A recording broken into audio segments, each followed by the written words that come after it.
Pemirsa, Presiden Amerika Serikat Donald Trump menyampaikan pidato State of the Union di hadapan sidang gabungan Kongres pada Selasa malam waktu setempat.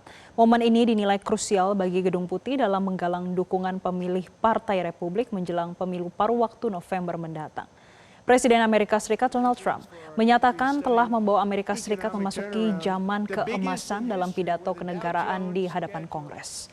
Dalam 1 jam pertama pidatonya yang disiarkan secara nasional, Trump memusatkan perhatian pada isu ekonomi. Ia mengklaim telah menekan inflasi, mendorong pasar saham ke rekor tertinggi, menandatangani pemangkasan pajak besar-besaran serta menurunkan harga obat-obatan.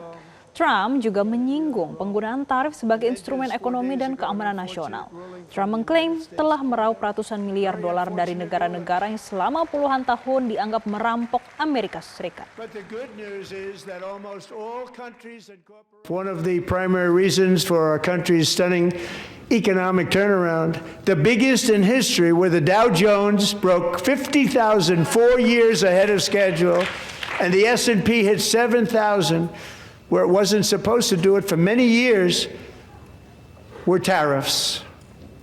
I used these tariffs, took in hundreds of billions of dollars to make great deals for our country, both economically and on a national security basis. Everything was working well. Countries that were ripping us off for decades are now paying us hundreds of billions of dollars.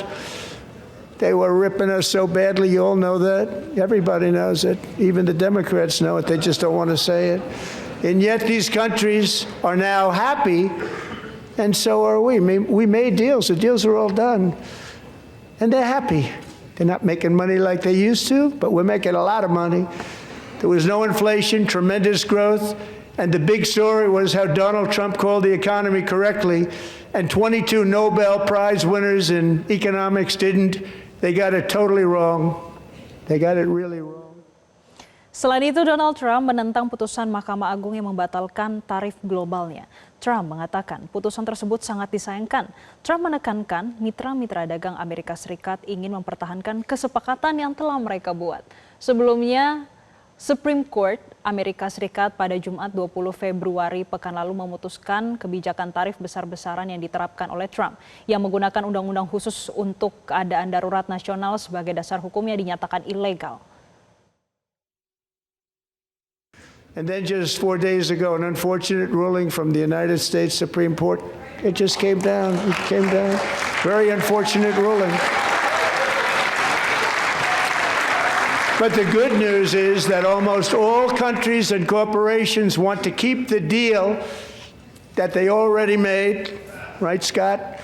Knowing that the legal power that I, as president, have to make a new deal could be far worse for them, and therefore they will continue to work along the same successful path that we had negotiated before the Supreme Court's unfortunate involvement.